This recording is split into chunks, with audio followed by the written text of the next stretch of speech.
Hi நமஸ்தே, நான் உங்க friend Jaya Srinivasan. Welcome to veggies recipe. இன்னைக்கு ரெசிபி வந்து ரொம்ப ஹெல்தியான ரெசிபி. சாய்பாபாக்கு பிரசாதம் பண்ணுவாங்க இல்லையா, கிச்சடி, அதுதான் நம்ம இன்னைக்கு பண்ண போறோம். இது பிரசாதமா பண்ணாலும் பண்ணிக்கலாம், இல்ல நம்மளோட ஹெல்த்துக்கு ரொம்ப நல்லது.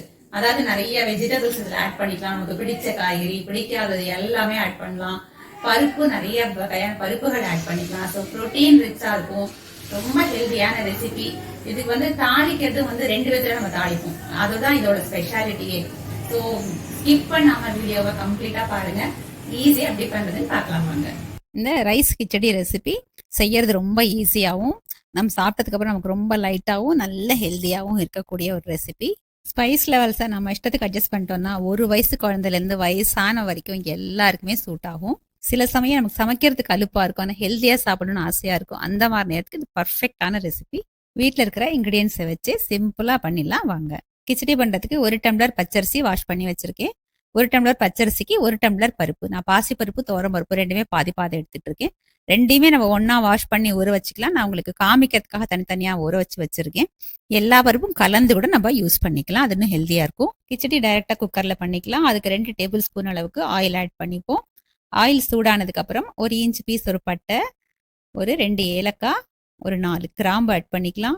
ஒரே ஒரு மசாலா இலை, 2 பச்சை மிளகாய் ஸ்லிட் பண்ணி ஆட் பண்ணிப்போம். 1 டேபிள் ஸ்பூன் அளவுக்கு இஞ்சி துருவல், தக்காளி வந்து ஒரு 2 தக்காளி ஆட் பண்ணியிருக்கேன். இது எல்லாத்தையும் நல்லா வதக்கிக்கலாம். வெங்காயம், பூண்டு வேணாலும் நம்ம ஆட் பண்ணிக்கலாம்.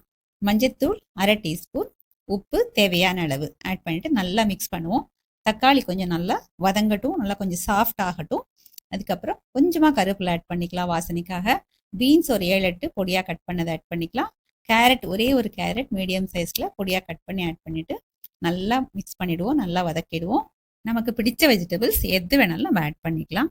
மல்லித்தூள் 1 டீஸ்பூன், ஜீரகத்தூள் ஒரு 1/4 டீஸ்பூன், மிளகாத்தூள் ஒரு 3/4 டீஸ்பூன் ஆட் பண்ணிட்டு நல்லா மிக்ஸ் பண்ணிடுவோம்.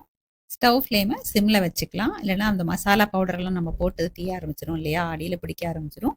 நம்ம ஊற வச்சிருக்கிற அரிசி பருப்பு ரெண்டுலேருந்தும் தண்ணி ஃபுல்லா வடிய விட்டுட்டு இதை குக்கர்ல ஆட் பண்ணிடலாம். ஒரு தடவை நல்லா மிக்ஸ் பண்ணிடுவோம். இப்போ ஒரு முறை தாளிச்சிட்டோம், எல்லாம் கம்ப்ளீட் ஆனதுக்கப்புறம் திரும்பவும் நம்ம இதை இன்னொரு தடவை தாளிக்கணும். எந்த கப்பில் அரிசி அளந்து எடுத்துட்டு இருக்கோமோ அதே கப்பால் 6 கப்பு தண்ணி அளந்து எடுத்து ஆட் பண்ணிக்கலாம். ஒரு தடவை நல்லா மிக்ஸ் பண்ணிடுவோம். இந்த கிச்சடி வந்து நல்லா குழைவா இருந்தால் தான் நல்லா இருக்கும்.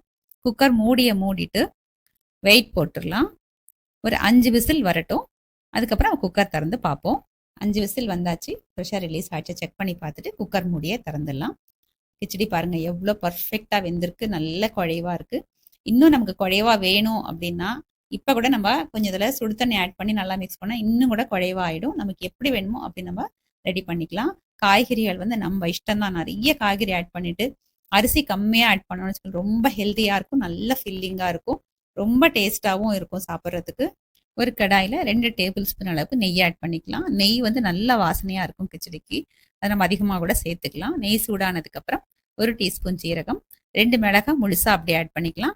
பெருங்காயம் ஒரு 1/4 டீஸ்பூன் ஆட் பண்ணிட்டு இதை நல்லா பொரிய விட்டுடலாம். கொஞ்சமாக கருவேப்பிலை வாசனைக்காக ஆட் பண்ணிட்டு அதையும் நல்லா வதக்கிடுவோம்.